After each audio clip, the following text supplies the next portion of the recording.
Segolius Wakwake. Welcome to the Iroquois Oneida History Channel. My name is Antonio Dockstader, and this channel is about the history of the Iroquois, otherwise known as the Six Nations Confederacy, or the Haudenosaunee people of the Longhouse. Our homelands was formerly in upstate New York, and the Haudenosaunee people are now found in Wisconsin and Ontario, Canada, besides also still having a presence in upstate New York, all the Six Nations. So this episode is about a great Oneida speaker, orator, negotiator, and spokesman. He was called Good Peter. His Oneida name, Atquiliak, meant break a twig. He was also a Bear Clan chief born in 1715. And he died August 22nd, 1792 at Buffalo Creek, New York.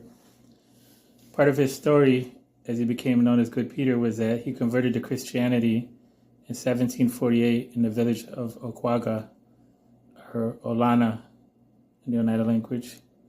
He taught himself to read the Bible in Mohawk, and by 1757 he was preaching. And in 1769 he translated Psalms into Oneida language. So he was known very much for his devotion to Christianity. As with most Oneidas, he became an ally to the new patriots, to the new 13 colonies. And in the winter of 1780, he was sent by an American general, Philip Schuyler, to deliver a peace invitation to the British allied Iroquois at Fort Niagara.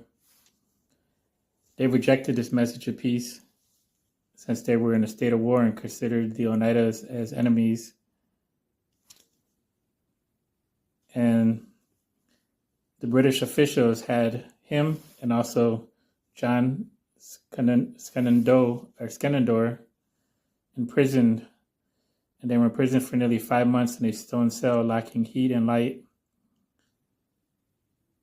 These two elderly men survived that experience and survived the Revolutionary War.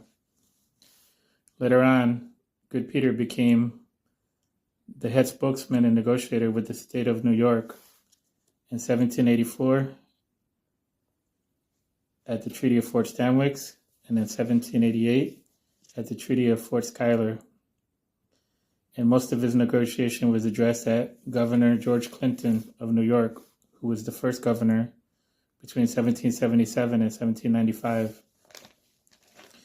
He also brought to light the loss of the Oneida village of Oriskay, which was negotiated prior to the Treaty of Fort Stanwix in 1765, where a boundary line was established. He also mentioned how Colonel John Harper had illegally bought 24 square miles of land from the Oneida for 126 pounds.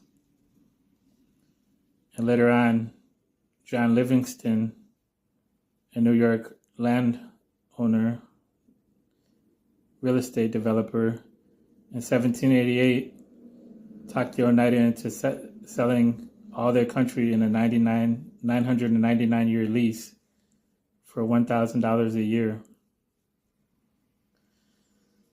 So in order to avoid this transaction, the governor of New York forced the Oneida to cede all their land in 1788, except for a 250,000-acre reservation, and they promised them $5,000 in cash and $600 a year in silver.